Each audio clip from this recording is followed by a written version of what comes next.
bonge koki relation futi nga ba benga yebe nazo benga pe yebe kuna zo sala nini aje bongo relation ya mais na côté yala muta pembeni na vie on ne sait jamais hein pese na no côté lo bana champion bonjour bana son excellence bonjour bana honorable bonjour.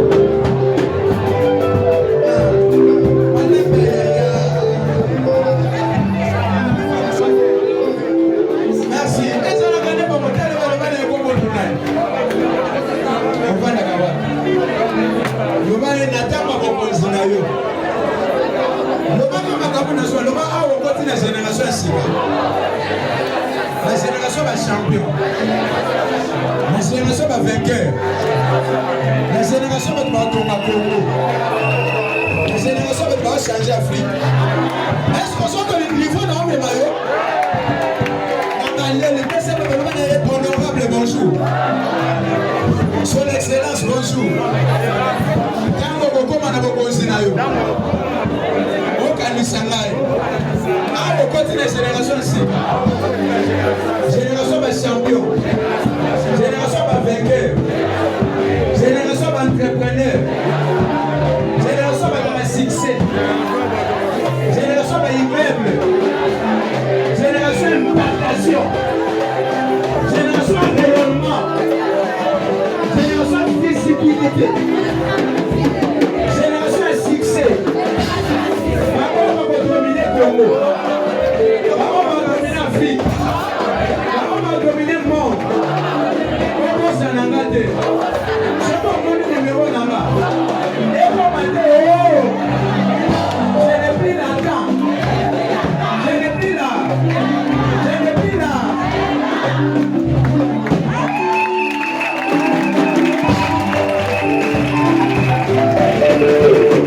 Allez, question pour le fils. Le laisse applaudir à 21 jours.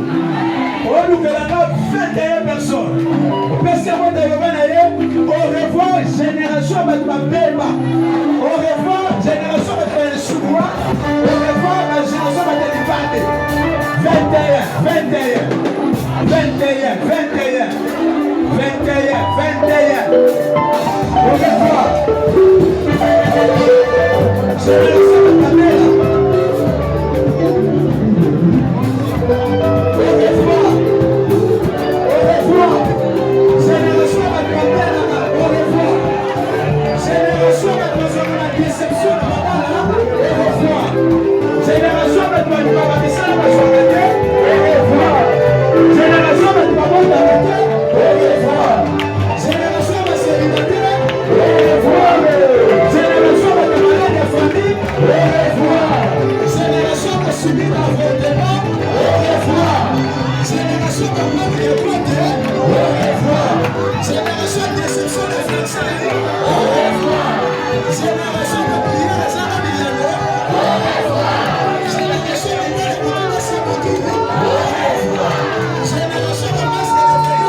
La génération a batomaté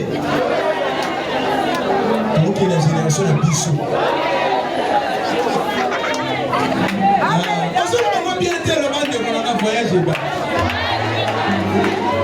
La génération wana oyo bazwakate oyo babelaka bana na sika oyo babengana bango na misala oyo bango bafutelaka kaka oyo bango bazwakana.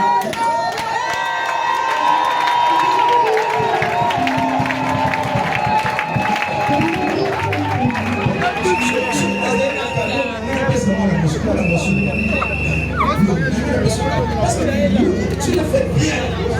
Sois béni. Ça va le dire non ça la canne de milo oluba. Tant que ça le bâté moi ben ça va ça là. Ça va le dire à quoi ça la canne de milo.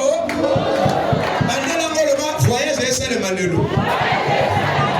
Le monde a longue. La génération va pas jouer à gâter. La génération va pas bonga gâter. La génération n'est pas les boutons. La génération n'est pas les boutons. génération va avoir déception. Lelo na longwe. Nazalaka mwana ya tata na biso. Mais naza tata ya biso te. Mama biso te abotaka. Mais mama biso te. Nakoki kozala na batle na ye. Mais nazala forme ya mosusu. Ngai naza bosembo. Nzambi. Naza Serge. Nzambi. Génération ba mama. Esimba te. Sikoyo osala voyage. La voyage nanga. Nazoswa na mama. Nazoswa na papa. Na ba cousin. Na ba neve. Na ba nièce. Na ba tante. Na ba tafeni. Voyage bandi. Gauche. Droite. Gauche. Droite.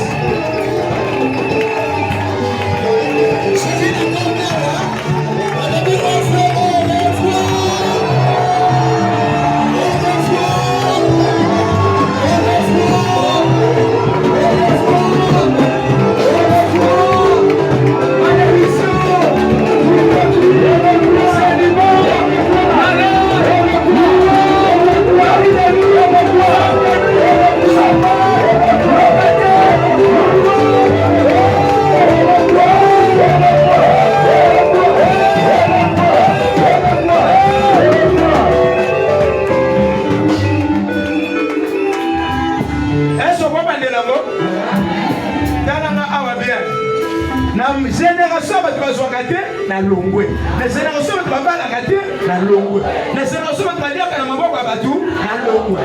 Je crois que la Bible le dit quoi en Jésus dit sera sauvé toute ta famille. La famille la biso est un mutu moko sepelate.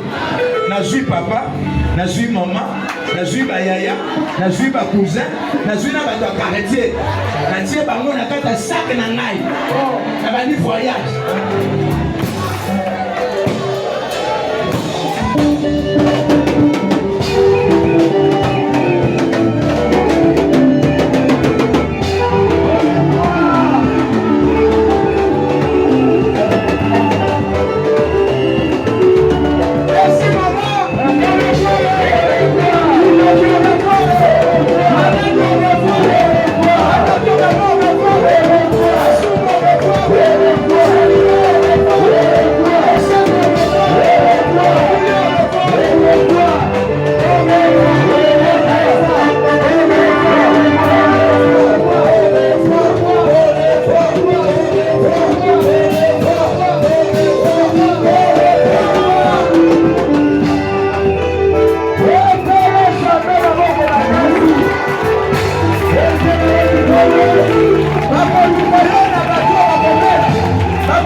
Yesu siko voisin ovandi pembeni na sofa nzambe.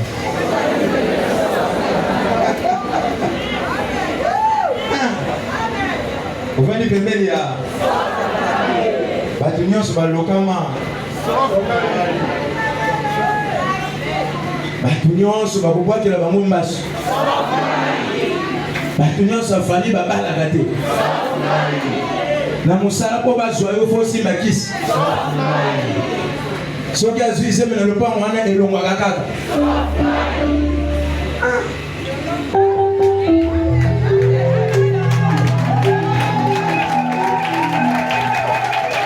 Son excellence, les sauf de Dieu. Madame l'honorable, la sauf de Dieu. Mais c'est le président, le sauf de Dieu. Soyez bénis. Vous êtes spécial. Aux églises. Que Dieu vous bénisse. Si on peut acclamer pour la voix du Seigneur.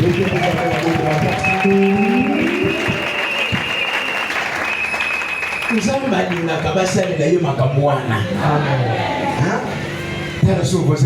peu de sourire, un peu de sourire.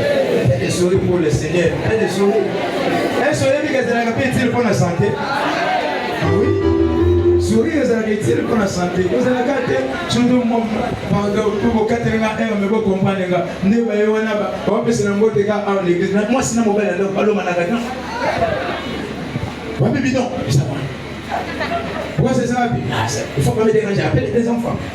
Et un peu de sourire, ça contribue à la bonne santé. On va acclamer pour la voix du Seigneur. Merci beaucoup. Nous remercions les grands dieux qui nous donnent la force de se tenir ce matin devant vous. Un grand merci aux visionnaires de l'église. Un homme que j'aime bien. Je les considère, comme je l'avais dit le vendredi, les jours de notre sortie officielle, il m'a vraiment honoré. J'étais là vraiment abattu, parce qu'à mes côtés, il n'y avait pas une personne qui pouvait m'encourager. Il était accompagné d'une grande équipe pour nous soutenir. Et nous étions vraiment dans la joie. Je demande à Dieu de vous bénir cette église. Deuxièmement, je venais d'entendre les témoignages. Ça prouve que vous avez un grand Dieu. Là où on parle de Jésus, s'il n'y a pas de miracle, c'est-à-dire c'est un Jésus, je ne sais pas c'est un Jésus, c'est quel genre de Jésus, je sais pas. Mais le Jésus qui a été crucifié, quand on parle de lui, il faut qu'il y ait des miracles. Que Dieu vous bénisse. On peut se tenir debout pour honorer la parole de Dieu. Nous sommes dans le livre de Deutéronome chapitre 18. Nous commençons notre lecture à partir du 9e verset de la descendant.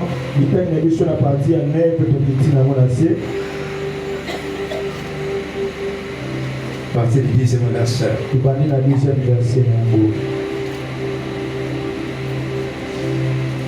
Deutéronome chapitre 19, verset 10. Chapitre 18. Chapitre 18, verset 10. On le fait chez toi. Et qu'on compte chez toi. Oui. Personne qui fasse passer son fils pour sa vie par le feu. Oui. Personne qui exerce le métier des devins. Oui. L'astronome, augure et magicien. Dans chacun, personne qui consulte ceux qui évoquent les esprits ou disent la bonne aventure, personne qui interroge les morts. Car quiconque fait ces choses est en abomination à l'Éternel, et c'est à cause de ces abominations que l'Éternel, ton Dieu, va chasser ces nations devant toi. Nous pouvons nous mettre. Tu peux nous aider encore avec la lecture. Lisons Psaume chapitre 37. Psaume chapitre 37. Le 4e et le 5e verset. Verset 4 et 5. Psaume chapitre 37, verset 4. Fais de l'Éternel tes délices, et il te donnera ce que ton cœur désire. Et recommande ton sort à l'Éternel, mets en lui ta confiance, et il agira. Galates chapitre 1er verset 14. Galates chapitre 1er verset 14.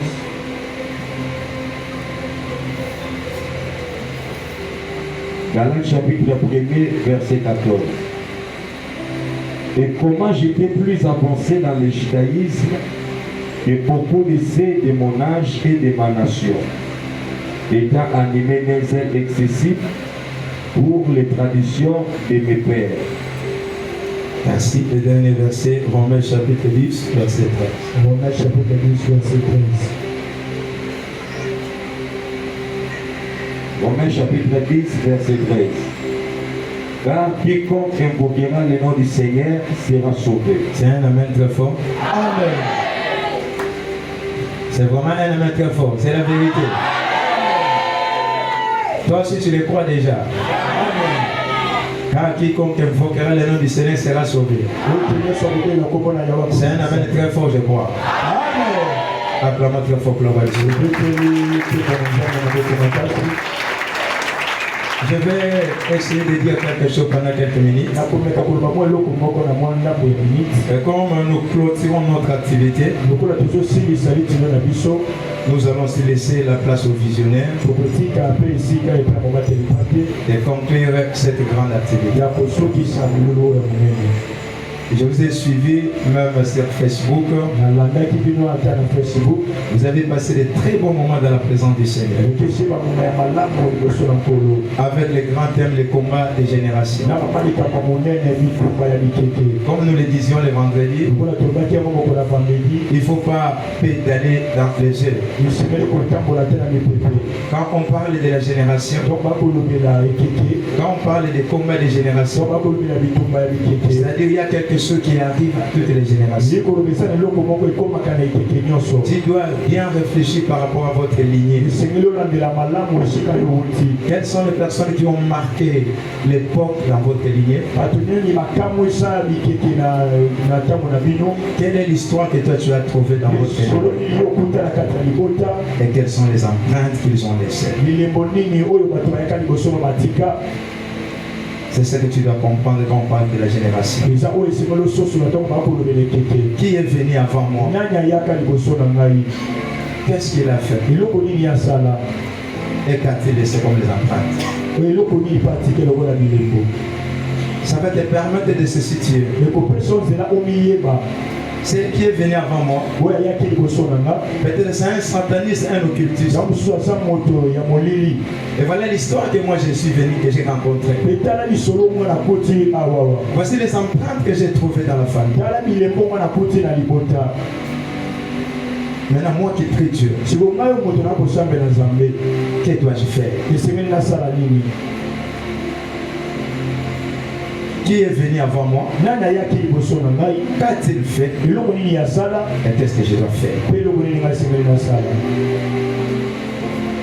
Je suis de quelle génération? Pour quelle histoire? Et pour laisser quelles empreintes?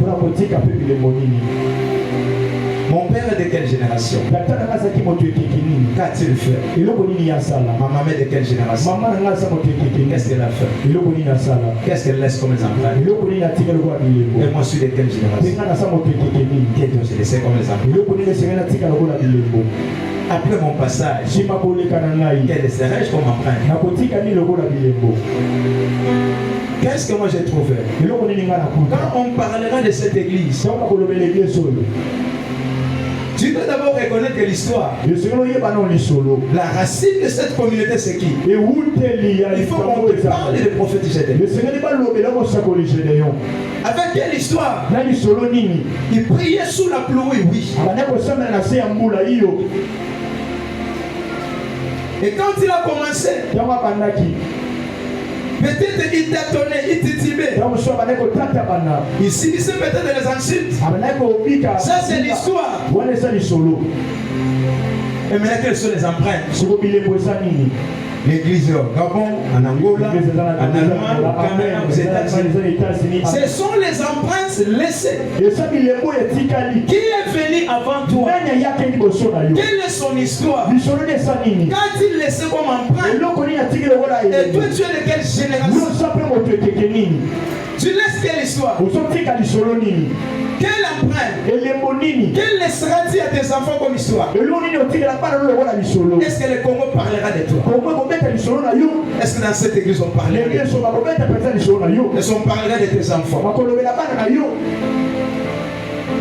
Nous voulons voir une génération consciente. Une génération de vainqueurs. Une génération qui impacte la RDC. Une génération qui bouge Kinshasa. C'est qui? C'est l'enfant des prophètes du CDR. Ah oui! Soyez bénis là où vous êtes. Quelqu'un va acclamer très fort pour la gloire du Seigneur. Nous ne voulons pas voir une génération de mendiants. Une génération de plénichants. Nous voulons vivre dans cette génération. Les hommes forts, les hommes puissants, les hommes bénis, les hommes d'impartation, les hommes qui brillent comme les étoiles du ciel. Faire des grandes choses avec Dieu. Mon père n'a pas réussi, mais je suis obligé de faire quelque chose. Ma mère n'a pas réussi, mais je suis venu faire mieux que ma mère. On peut s'en amener bien. On va clamer très fort pour la voix de Dieu. Les sous-thèmes de ce matin, nous l'avons intitulé comme suit: les côtés occultes des traditions et des coutumes. Là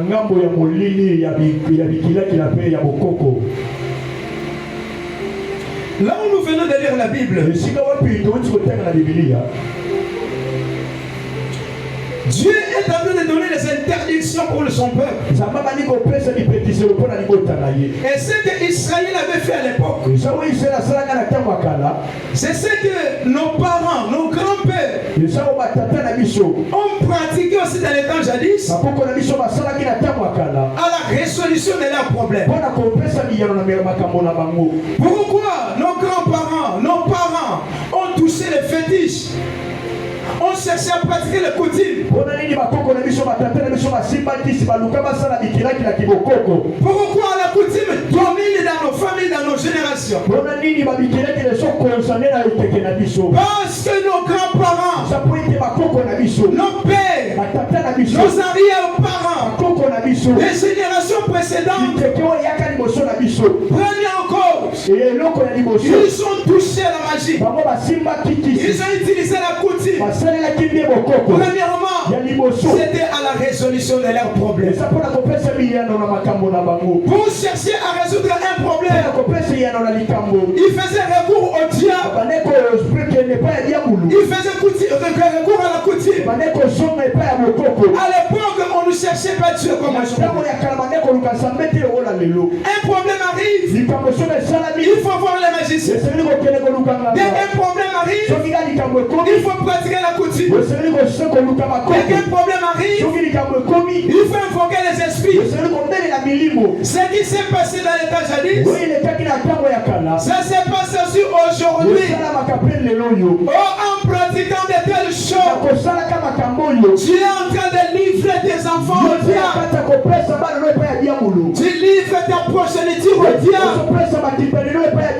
Écoutez ce que tu as dit. On ne trouve pas chez toi quelqu'un qui invoque les morts.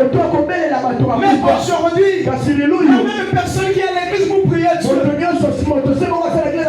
cas de problème, il est là dans les sciences occultes, dans les fétiches, dans la coutume, pour résoudre son problème. C'est une interdiction. On ne trouve pas chez toi quelqu'un qui invoque les morts. Parce que ton enfant est malade, tu vas aller voir un féticheur pour invoquer ton père qui est déjà mort. Parce qu'il y a un problème de marche au travail. Il faut aller invoquer les esprits. Dès que tu es là, tu es même passé à la délivrance du feu. Qu'on ne trouve pas chez toi personne qui peut sauter les feux. Tu es là, tu as posé de tels actes. Tu dois savoir ceci. Dans les faits là, il y a un Dieu. Il y a un Dieu qui gère les faits. Et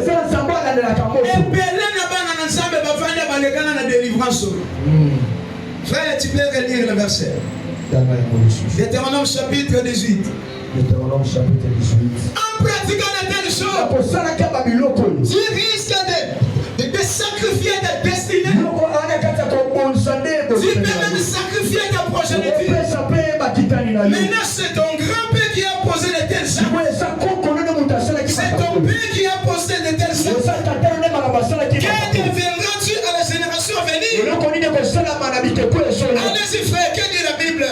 Qu'on ne trouve chez toi personne qui fasse passer son risque ou sa vie par le fait. Mais dans nos montagnes ici, on vous a fait du fou. Vous, le peuple de Dieu, qu'on ne trouve pas chez toi.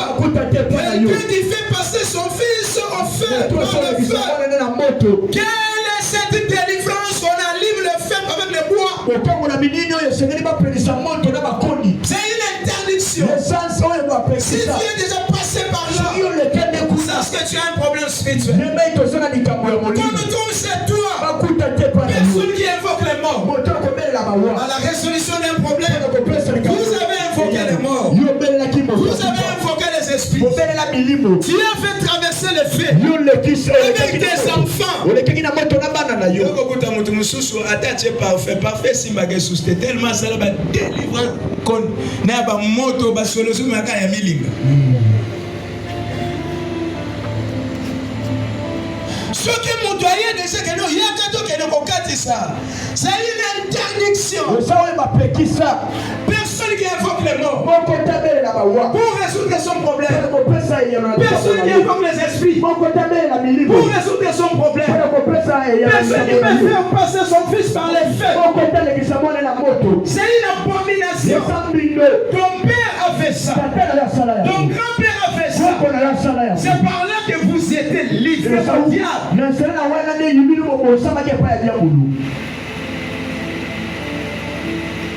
Quelqu'un m'a dit quelque part, il avait un problème au travail. Alors il va aller tout près des bas Congo ici avec Kisantou. N'invitez pas les babines qu'on va mettre.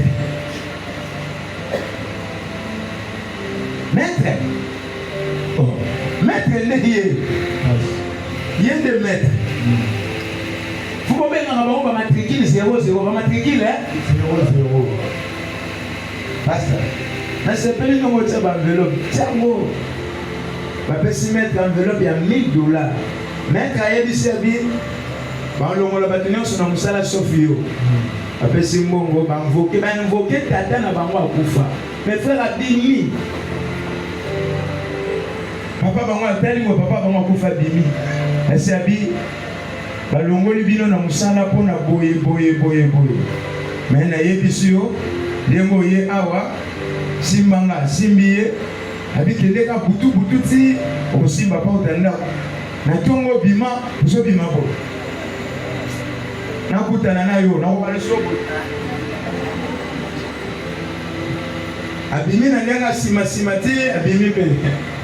Akoma na musala bazobisi batu nyonso sauf peut-être yo peut tu es passé par là pour résoudre le problème de la maternité, les problèmes familiales. Jésus a invoqué les esprits. C'est une interdiction. Je dis à quelqu'un, c'est comme l'exemple de Saoul. Perturbé par le problème de la guerre. Papa, tu peux nous aider encore avec la lecture. 1 Samuel chapitre 28. À partir du 9e verset. Saoul emporté, dépassé par les événements de la guerre. Il cherchait la solution. Que dois-je faire? Je sens la mort venir. Allez-y. 1 Samuel chapitre 28 verset 9. Oui. La femme lui répondit, voici ce que Saoul a fait. Comment il a retranché du pays ceux qui invoquent les morts et ceux qui prédisent l'avenir. Pourquoi donc tends-tu un piège à ma vie pour me faire mourir? 10.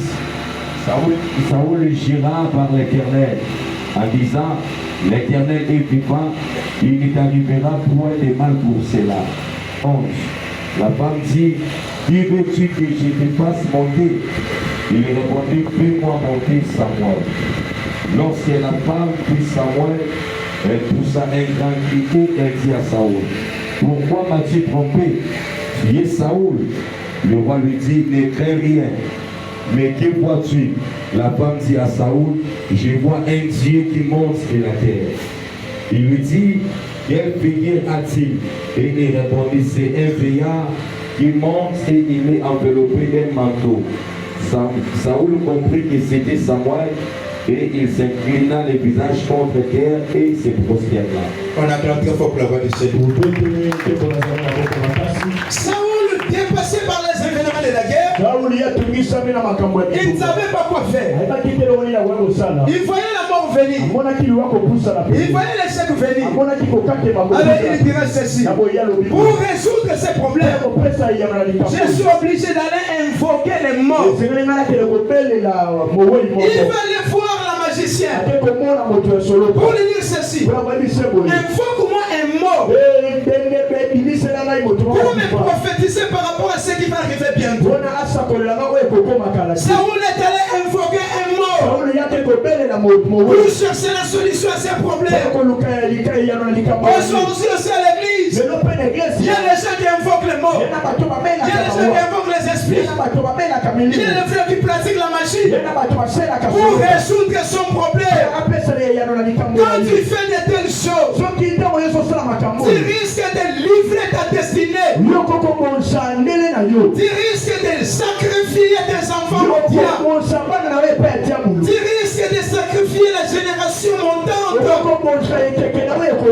consultez pas le diable. N'invoquez pas les morts. Ne cherchez pas le satanisme. Nous avons un grand Dieu. Et dans les humains, il y aura un temps difficile dans ta vie.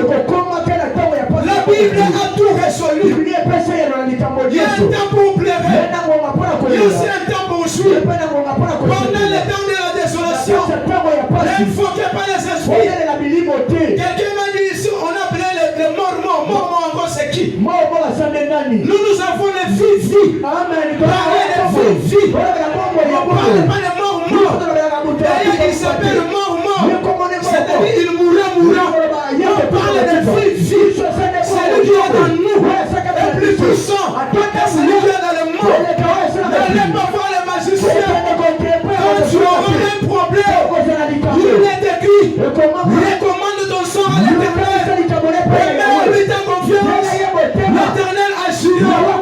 Il est écrit: ne vous inquiétez de rien, mais en toute chose, faites connaître vos besoins de Dieu par des prières et des supplications, avec des actions de grâce.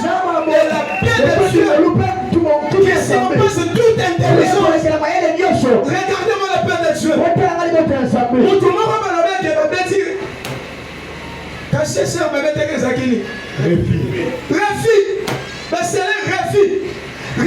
maintenant la paix de Dieu qui surpasse toute intelligence. Alléluia. Dieu envoie son ange.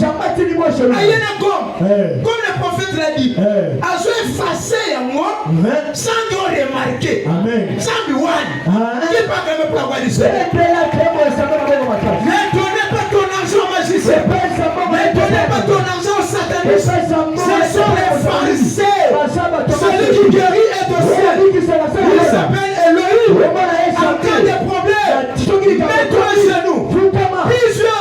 Prie Seigneur. Il a dit ceci: venez à moi, vous tous qui êtes chargés, fatigués, et moi Dieu, je vous donnerai du repos. Ton père a consulté les satanistes parce qu'il n'avait pas un prophète qui s'appelait Gédéon. Mais à ta génération, Dieu t'a donné un pasteur qui a les yeux pour voir, qui a les oreilles pour écouter, et qui a le cœur pour compatir avec toi. Ton père a invoqué les morts. Mais toi, Jérémie chapitre 33, verset 3, nous n'invoquons pas les morts. Nous invoquons Elohim. Nous invoquons Emmanuel. Nous invoquons les Maranatha. Invoquez Jéhovah Shammah. Nous avons les oreilles pour écouter. C'est lui qui a créé l'oreille pour écouter les sons.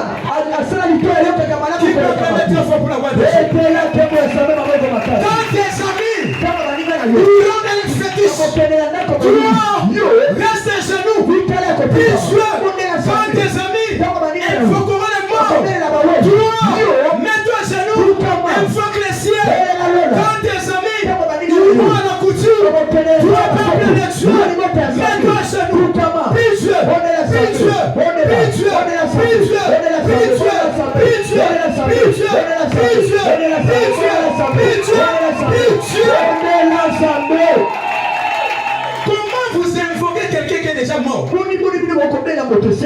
la place d'invoquer celui qui a créé la mort, celui qui a vaincu la mort, notre Dieu est vivant. Nous avons un Dieu puissant. Nous avons un Dieu vrai, un Dieu qui bénit, un Dieu qui guérit, un Dieu qui sauve, un Dieu qui restaure. Il s'appelle Jésus de Nazareth. Quelqu'un peut acclamer faux pour la aujourd'hui, il y a une génération de Maturona. Mais dans cette génération de Maturona, Dieu aussi a suscité une nouvelle génération. Rien qu'une déclaration, les malades sont guéris. Sont bénis là où tu es. Rien qu'une prière, le peuple est béni. Rien qu'une position de paix, les sommets décrochent l'emploi. Ça c'est Dieu. C'est quelqu'un. Parce qu'aujourd'hui ça fait rage. Vraiment, papa. Vous savez que vous considérez les satanistes. Et là, on donne beaucoup d'argent. Quand on vient à l'église, papa,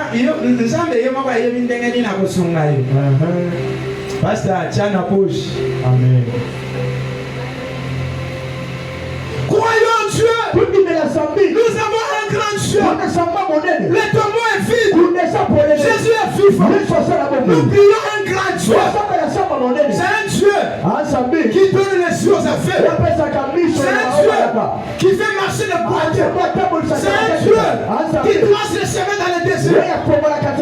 Aujourd'hui, peut-être tu es dans la souffrance. Parce que ton père a invoqué les morts. Ta maman a touché le cultus. Il y a une maman pour résoudre le problème de la maternité. Elle habitait Kisangani. Elle a tout fait comme effort, ça n'a pas marché. Alors un jour, elle va voir un féticheur. Féticheur, elle s'est habituée qu'elle est dans la maille. Comme il est dans la maille, elle avait dit siffler, les bossos, siffler, les balais, siffler, les sados, crocodile à bien. Après, c'est maman, c'est bisous.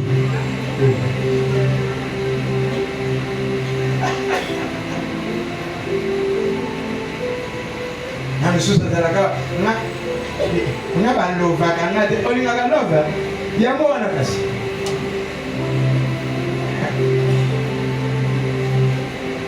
ngando bazalaki mpe na crise ya bolingo ye asalaka bolingo kaka na bangando ya basi aye komona moto aza na make-up na pekap abela na profite nakaka make-up kaka na sango crocodile abimi nganga bisi abitu na plus le choix allez apesike bisou.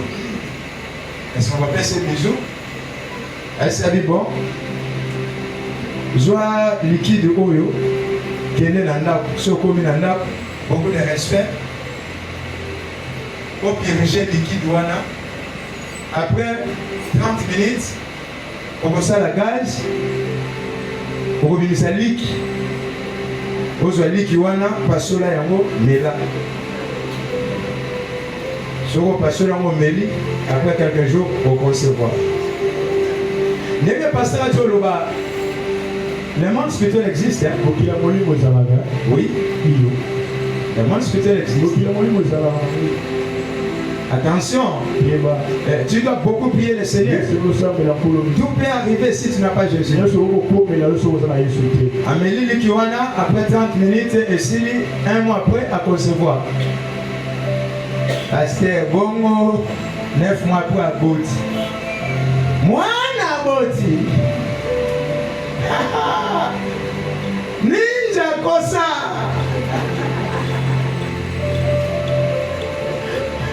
Église à Kenya Kosa. Pasteur à l'église, c'est la délivrance. Et puis, il faut voir que ça n'a pas tout ça. Vous avez délivré. Moto Aboye. Comment on n'a pas cité? Ada Bochele Namakol. Namoko. C'est un esprit, mais dans un corps. Frère, moi si nous sommes dans un moi cité. Papa, c'est pas là moi sur ce bala. Ah, moi le temps ça m'a gagné à comme ça pour le capon. Moi je vois, vous allez.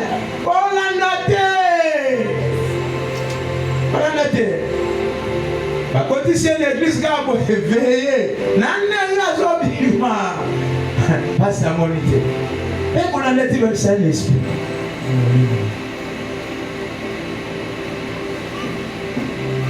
Quelqu'un va acclamer qu'il faut que la voix dise.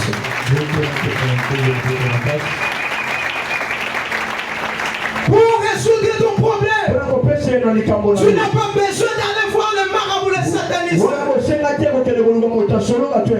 Déchargez-vous sur Jésus de tous vos soucis. Car lui-même prendra soin de vous.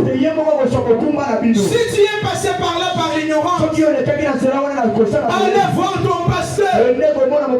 Tu as sacrifié tes enfants. Tu as sacrifié ta progéniture. Tu as sacrifié ta destinée. Allez voir ton pasteur. Tu es obligé de passer à la délivrance. Quand tu passeras les temps difficiles de ton histoire, ça c'est le ciel existe. Nous avons un Dieu. Et il est écrit ceci. Le malheur atteint souvent les choses, mais l'Éternel en délivre toujours. Il est écrit, en vérité,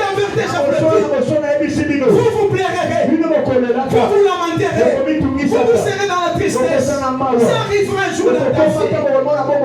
Tu passes le chemin de la mort. Un jour où tu auras des larmes aux yeux. Ça arrivera dans ton histoire. Mais que cela ne t'amène pas au diable. Malgré la maladie, cherche Dieu dans la douleur, cherche Dieu dans les combats, cherche Dieu dans les vertus, cherche Dieu dans la gloire, cherche Dieu, cherche Dieu, cherche Dieu, cherche Dieu, cherche Dieu, cherche Dieu, cherche Dieu. Qui est celui qui s'approche de Dieu? Crois que Dieu existe. Quel est malade? Crois que Dieu existe. Célibataire, chômeur, pauvre. Croyez d'abord que Dieu existe. Ne donnez pas la gloire au diable. Quelqu'un vient te prendre chez toi à la maison. Allons-y, cherchez malade. Vous parlez de mort. On peut se rabattre sur le commentaire. Parlez de vie. Cherche Dieu. Nous avons un Dieu. Celui qui fait si c'est le sommet de l'État.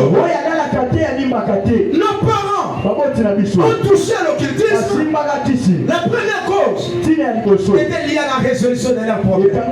Pour résoudre les problèmes de la maternité, pour résoudre les problèmes financiers, pour résoudre les problèmes familiaux, ils ont touché au fétiche. Mais dans cette génération, nous ne voulons plus voir de telles choses. Nous voulons voir les gens qui aiment Dieu, les gens qui cherchent Dieu. Même si ça tarde, attends l'accomplissement de la promesse.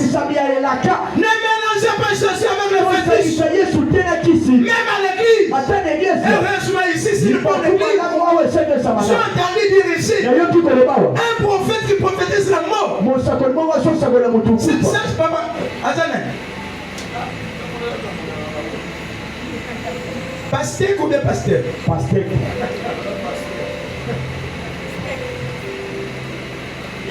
Non, l'église. L'église appartient à Dieu. Nous devons croire qu'à l'église, il y a un Dieu qui guérit, il y a un Dieu qui bénit, il y a un Dieu qui élève, il y a un Dieu qui ressuscite dans le mort. C'est pourquoi je vous aime. Je vous suis, Papa Gaston, frère Roland, pour tout cela. Je vois comment le Seigneur opère les miracles ici. Pendant vos veillées, pendant vos rassemblements. Dernièrement, nous devons se dire, Bikaki. Amen. Soyez bénis dans vos salles. Qui témoignage, oh, le dimanche, je fais un témoignage. Ah, dans le passage, amen, amen. Mutu oyo, wewe beko kanga Yesu. Ndeko na dimisi mbele. Bon. Abi, ndeke ni bakam. Akati mutu lito.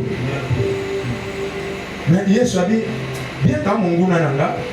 Soki azongi na lito ya ndambo, ba comprendre te ka kutana kina nanga. Akiti na se. Alokoti lito. malgré ça mongona mais son ngana témoignage que yebisa bango nakutana kina mwana na moto asoki litoyi na ngana se asongisi yango litoyi Yesu mutabongisa soki mongona Yesu abongisi bongo yo muto ye kosambela Zamba repare yo Zamba repare yo yabanga bena Zamba repare yo okopima awa maboko pamate quelque chose est salema soki muto akena na kutana na ngando mais yo ye kokutana na le vainqueur de Golgotha que tu es béni que tu es guéri que tu es délivré que tu es restauré que tu es restauré en toi sortira une nouvelle génération en toi sortira une nouvelle génération en toi quelqu'un en toi quelqu'un en toi quelqu'un en toi je ne vois pas les myomes je ne vois pas l'appendicite en toi je ne vois pas l'hernie en toi mais je vois un jeune lion caché en toi je vois le mariage caché en toi je vois la maternité cachée en toi je vois le projet caché en toi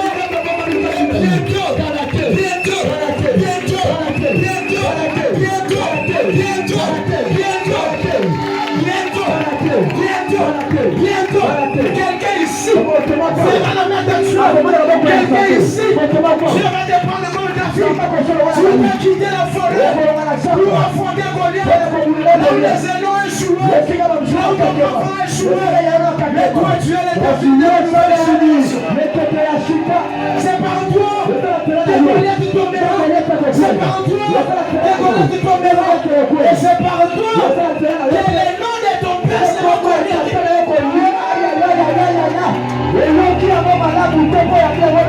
J'ai dit à un parent, en toi, il y a un David. J'ai dit à une maman, en toi, il y a un Esther. En toi, il y a un Joseph qui mettra pour changer la lignée. Là où il n'y avait personne, David viendra se présenter. Je suis là, je suis là, je suis là.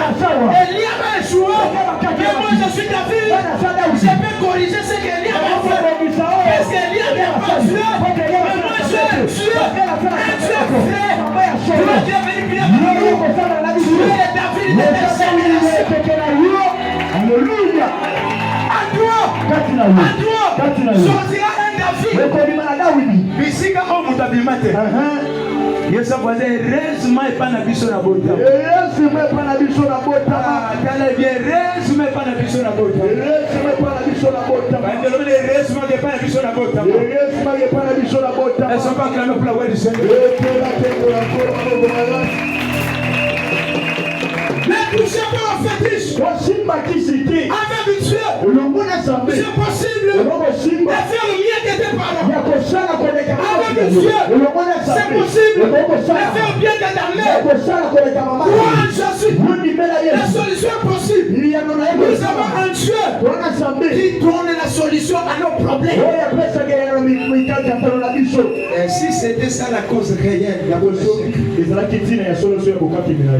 Jésus est vivant pour te faire des bien serments.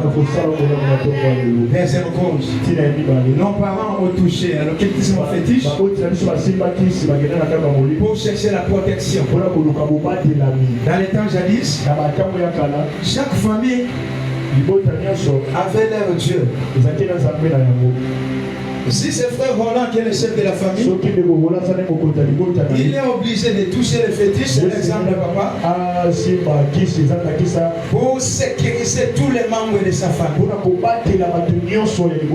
Et là, il est obligé de faire les pactes et les alliances avec le monde invisible pour assurer la sécurité des membres de sa famille. Peut-être,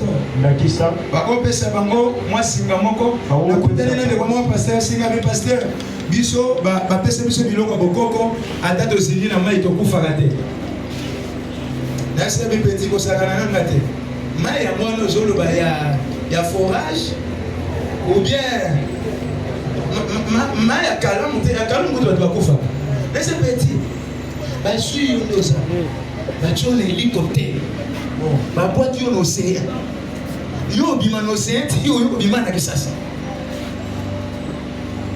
On a biso toi na biloko. Est-ce que tu as bon be ça? Oui. Et ça ne va pas passer le moment biloko na accident ya obim. Sur ce petit. Tout suite maintenant ndako de quoi que sens moto peli na côté sur na kati. Ti ndenge moto na ko sina yo ko bim. Ah bon passe dans la yebite. Na bien reste ma ko yebi susu te. Ko biloko na so yebi so za kilo ko le ko banga ba. Yebi 5 kilo. Nous sommes na ka moto sambelaka. Mais asana ka mo singa mo ko pa batela musala. Asana mo singa mo ko pa batela ka diba. Asana mo loko mo pa batela ka biloko famille. Et ça ne ka biloko wana était ta génération. Regardez-moi ici. Ceux qui ont continué à battre la famille, un esprit, on va tenir la disposition à sécuriser. En même temps, le loco. Tu vois, le loco, il a été ma génération.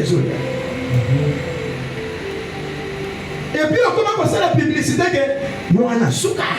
Un souka, pas y aller. Montazo avion, na maman la mafuta.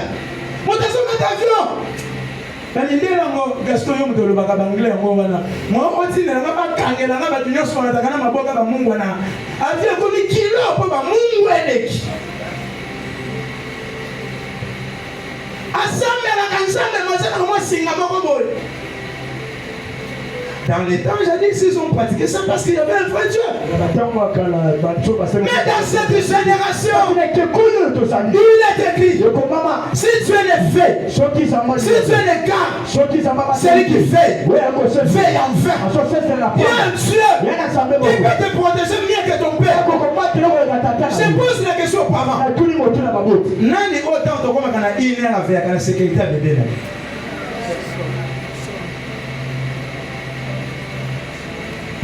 La mouke pasteur pour ça 2 heures la télé pour bébé na moni ngongi moko aye azo de tout autour mon bébé ba fongoli mon boy ngongi ako kwa kota na kati ya mon côté mama kao papa kao mais chanza wanza et bomba et batela mukolo nga boboto mama okufa kisi nini oyo simbaka boboto avant balo simbi ki c'était ta mokoti le bolo komo simba zakala ko bata liba musama suis na mayele no komi na musama no touche d'abord c'est ici que ici et le on a pasteur vous savez on a quand même ça marca et bien ça. Cette histoire nous avons que bana mibali bakoma ko bimana bango et bana mibali bakoma ko régler yango ba ezaka ba pampers et commissaire parce que na bana mibali bakoma ko régler ezaka pampers mais ça quand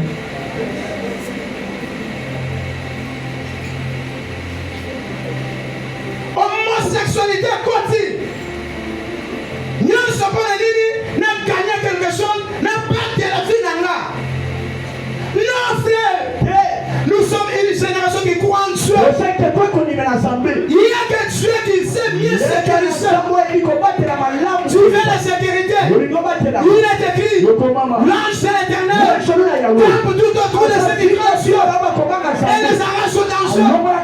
Frère, si tu pries Dieu, attends à l'ibala na yo. Regarde-moi ici, mon dos s'en va à la terre là. Quoi qu'il n'y ait pas mon temps à la yote. On lobby vers le côté. Ça va dépêcher ma ange. Nani a quoi ya. Profitez de la Simbayo. Profitez. Regarde-moi ici. Quoi Simba qui cité le Amen. Frère, quitte-moi. Il y a quand même des choses au bout de la micro.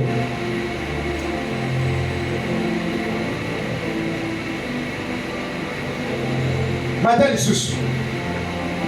Yaga, Zoniko. Yaga Lisusu. Yime Niko. Yaga Lisusu. Yaga Lisusu. Bodre Yebana. yaka lisusu yako botele libala na monene tolembi ndenge moko bakolemba nalobi lelo bakolemba bakobundisanga bakolemba ndemosopesanga mene bakofukama bakoya kosengo pardon bakanisi babimela bango ntina ndoto oyo abundisaka bana na yo abundisaka libala na yo abundisaka mwana mosala nzambe akobimela ye.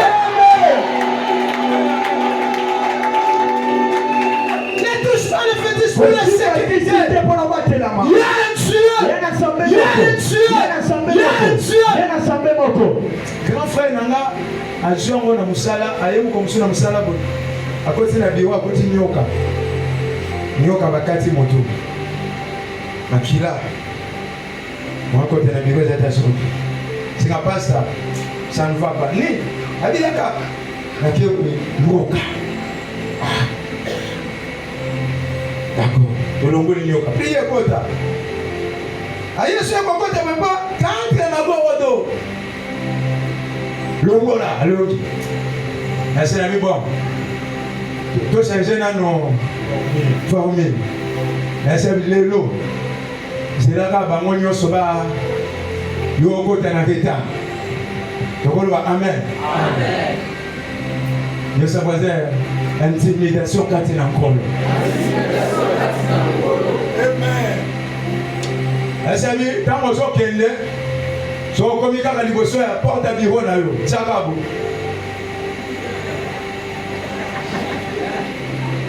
Après si maman, Dieu soit salé. À côté quand on s'en va,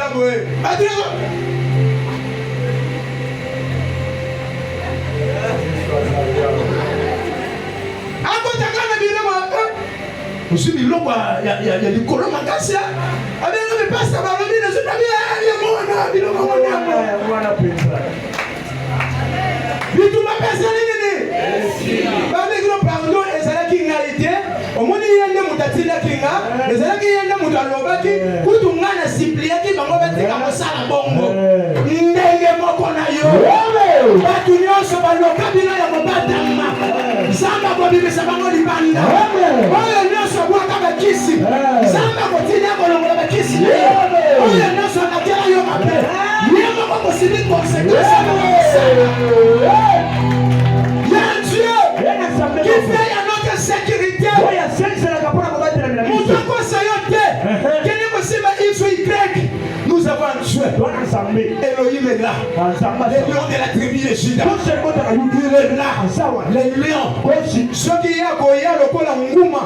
Notre Dieu viendra comme un lion. Et ta passion a rougir. Voilà. Nana linga la Gaston. Nana linga le Barola. Nana linga bébé Salibala. Gana le col à l'Eloa.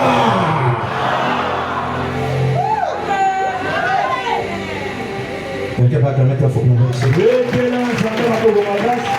Troisième chose pour en finir. Pourquoi il touchait à l'occultisme? C'était pour gagner la vie. Mais tu peux nous lire le dernier verset.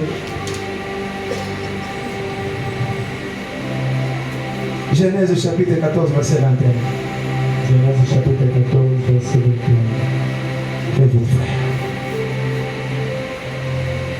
Ils ont touché à l'occultisme pour gagner la vie. Ils ont touché au fétiche pour gagner la vie. Or, en faisant ça, tu as sacrifié les étoiles de tes enfants. Tu as sacrifié ta progéniture. Nous devons tous savoir que ici, nous sommes des pèlerins. Ne sacrifiez jamais la vie humaine pour de telles choses. Allez-y, frère. Genèse chapitre 14, verset 21. Oui. Le roi de Sodome dit à Abraham, donne-moi les personnes et prends pour toi les richesses. Le roi de Sodome dit à Abraham, oui. Donne-moi les personnes et prends pour toi les richesses. Le roi de Sodome dit à Abraham, oui. Donne-moi les personnes et prends pour toi les richesses. Regarde-moi ici. Abraham venait d'une grande bataille pour la libération de Lot. Il avait son neveu avec des butins de guerre. Et pendant sa marche, il va croiser le roi de Salem. Il dira ceci: donne-moi les hommes et je te donne la richesse. Et voilà, nana awa. Makambo wana ezosala batili. Donne-moi les hommes et je te donne là. Pesanga bateau yo sana bango.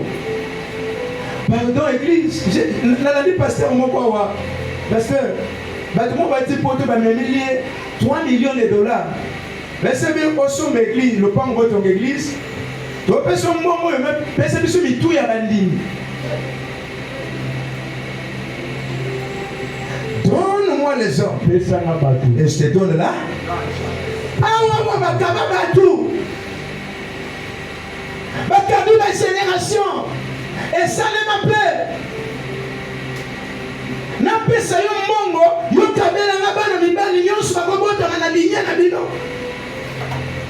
Topesa yo succès, yo kabela biso bana basi nyonso, mabala na bango, misala na bango, mabota na bango, yo swa na yo succès, me bango kabela biso bango.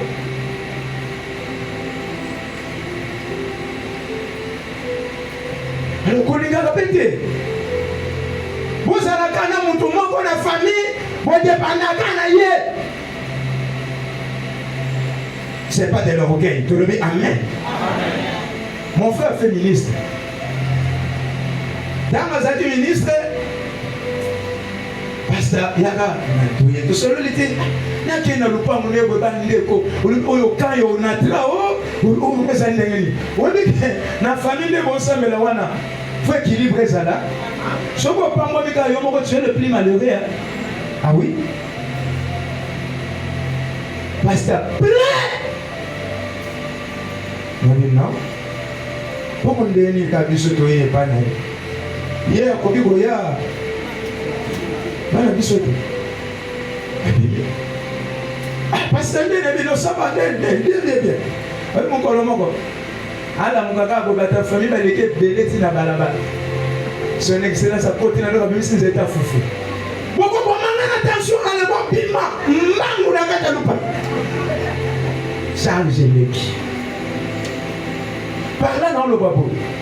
Et ça l'a été que bien nous sommes dépendants à moto. Moko. Yo conseille quelque chose.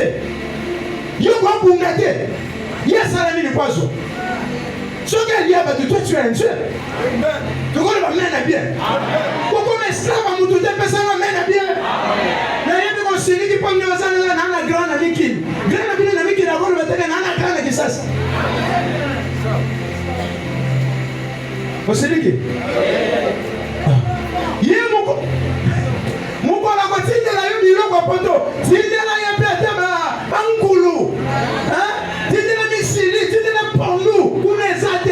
Sasa. Bungana fille lo ba amé. Awa mutu mongo akoki kozwa mongo ateki bino. Et na ba famille ça bongo ba bazwa ba mongo bateka ba génération. Bateka ba progéniture. A sacrifier vie na bana mama le kinyos ba suite. Ateki mabala na bango ba balite. A sacrifier ya mwa ya zwa vie alungwa kana musala te. Bandanga nzamaka wana liki contre la vieillesse mutu à 60 ans ana vigueur ya 30 ans mela kama kila bana mkiafa lokolo siliki na kati matela ngaka donne-moi les hommes je te donne la richesse et ça n'a pas de makaba bino akabi mabala akabi misala akabi bamongo batu basonyo koma jeune moko azobota te je connais ce que binawa camarade na ngai abandi asali 9 ans na mariage obota te alors prière ti aso ko découvrir que bisika kende kokota libana noko ya ba mwasi na kisi azwa keza kisi ya chasse azwaki sa chasse ye soki abeti lisasi boye atani zinzifo akufa sikoyo sacrifice basenga ye mabala ya bandekone ya basi na mabota emwana mwasi victime abota te innocente abato donne-moi les hommes je te donne la richesse basengi Abraham te mais basengi bato baza na nsima ya Abraham.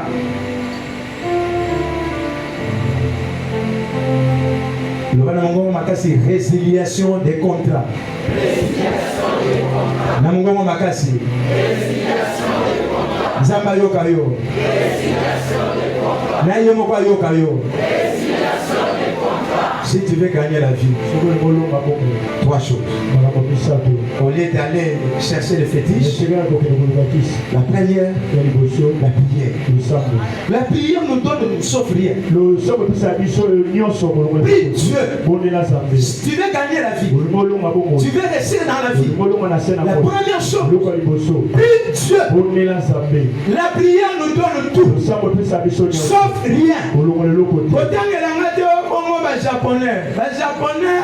Japonais. Et puis moi je parle des chrétiens. Je parle pas de Bouddha et Babylone. Et là, ils s'accrochent aussi à leur Dieu. Mais nous parlons de Jésus. Tu veux gagner, tu veux réussir dans la vie. Sans Dieu, tu ne peux rien. La première chose, la prière te donne tout. Deuxième chose, l'entrepreneuriat. Ah oui. Faire quelque chose comme Abraham. Abraham a travaillé. Jacob a travaillé. Joseph a travaillé. C'est un travailleur que tu es de bénira. La première chose, la prière. Tu veux réussir. Tu veux faire des grandes choses. Prie Dieu. Après la prière, l'entrepreneuriat. Va travailler, fais quelque chose. Après 21 jours à prier, ça la pharmacie, ça la cabine, il y a venu ma carte, quel est le marché, quel est le salaire. Voici le miracle qui a accompagné. Si tu ne bouges pas, tu ne verras rien. Il faut faire le mouvement pour que le miracle t'accompagne. Et si dans cette église, vous voulez voir les sommes riches et payés, concernant un salaire, si vous avez un salarié à la bosse à Mouyibi,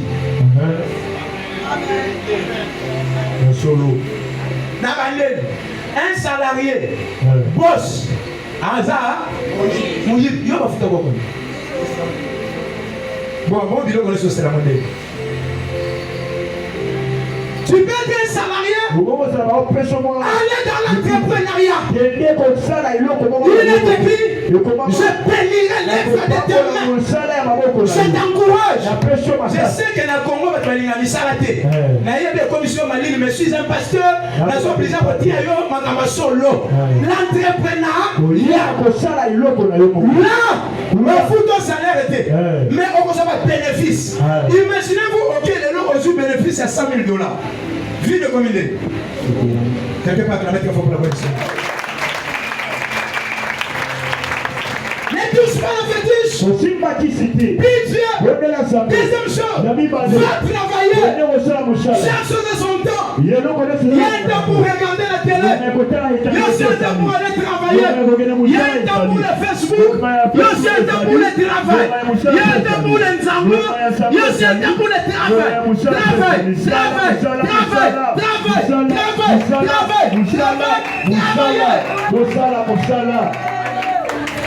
un travail que tu as de béni. Et la troisième chose, le respect de la dîme. Dîme est sacrée. La telle chose est secret où elle est une sorcellerie. Un prix. Trois. Respecter un désert. Dans la Malaisie, 3. À partir de la 9e version qui t'a. Yo peut ça dire nous réussir. Yo peut ça dire nous que nous sommes là. Nana quoi hier ça ali avocat na mbuma avocat. Nana c'est ali avocat. On a nani le bois comme pour le bois comme Bouma. Pour aller à côté. Pour me soucier de ta maman. Mais il y a un Bouma vocal. C'est quoi pour réussir? Merci beaucoup, maman. Namo qui l'a raté elle-même ne vous enseigne-t-elle pas? Namo doit pas n'avoir mis ce soir aujourd'hui au lieu de Bouma Yalilala, ni ne Bobimayo. Mais yo, au lieu de Bouma Yalilala.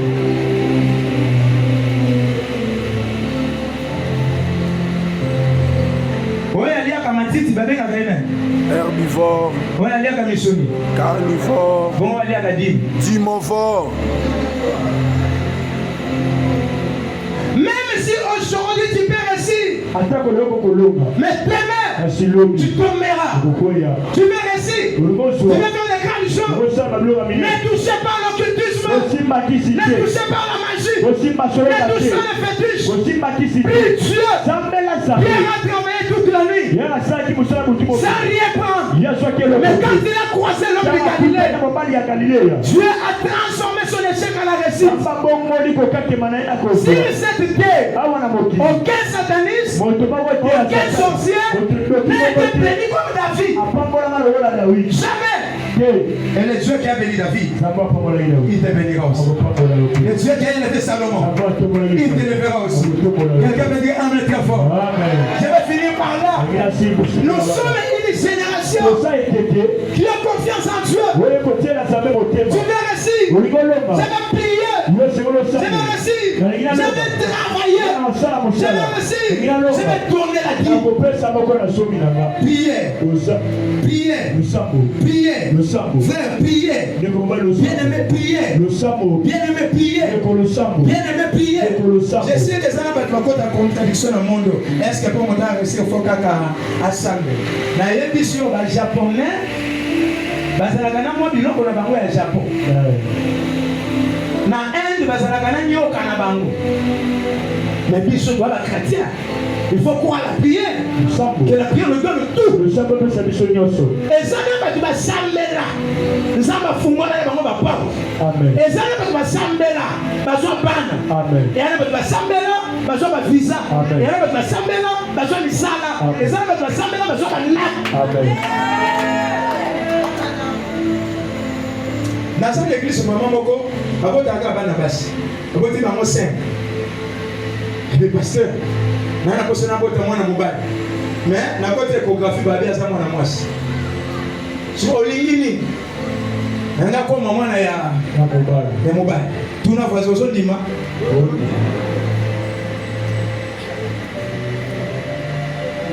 Bandeko, abotani moi si. Maman t'a dit, moi, ce docteur t'a dit, moi.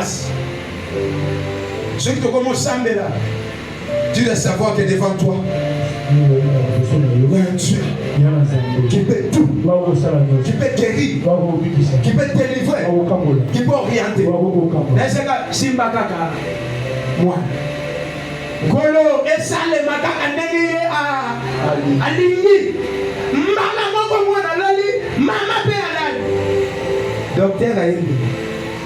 On est quand même comme les gens qui sont tu vois qu'on sûr que ça nous a fait que quand a dit que ça va faire non, je vais tout sauf rien. Mais dans ce bima on zamba ko sala makamba minene. Oh yo na ba ndo ki ba ko kamwa. Amen. Demo so ni mange soya. Amen. Na demo so ni mange soya. Amen. Asuni si bana ya bisayo boye. Mutu yake liboso na yo azalaki lisolo. Yope osatika lisolo. Okokota maberete choko sala lisolo te. Ezana lisolo yo kosala. Moïse asalaki lisolo na ye. Aya liboso mer rouge. Pour être akate sa mai esengalaki azwa nzete atia na mai. Lisolo na ye. Tango komi na tango Josué. Babi yo osala na nzete de la génération oyo. Azwi accepté na mapeka mai ekabwani. Lisolo na ye. Yoko komi pe Élise.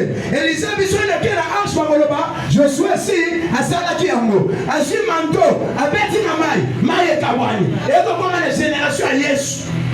Amen. Amen. Chrétien, pourquoi ça va le amen? Chrétien, pourquoi je marche? Je marche. Nango makasi. Nango makasi. Nabandeli histoire ya génération. Na génération nyonso ezalaka na moto ayaka na lisolo. Moïse aye na lisolo ya bateau. Joshua aye na lisolo ya arche. Élisée aye na veste.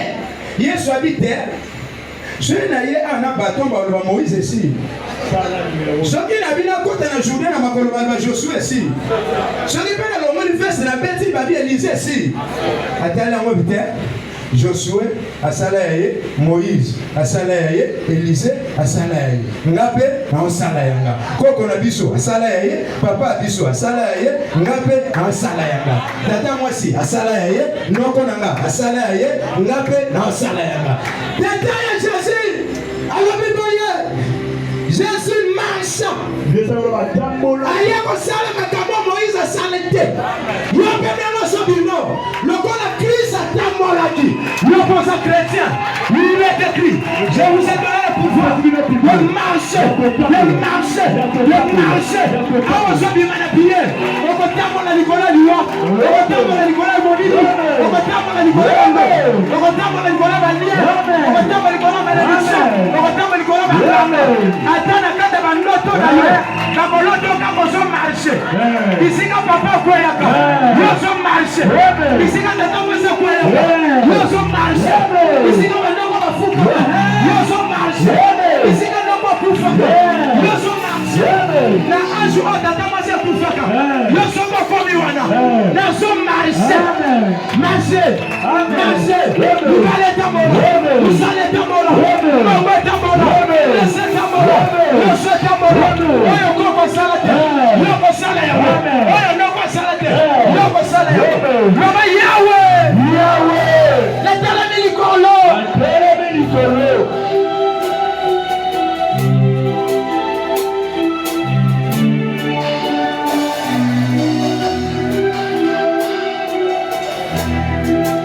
Ganga trois fois le changement. Le va trois fois je suis champion. C'est donc on peut mettre encore le maboko makasi.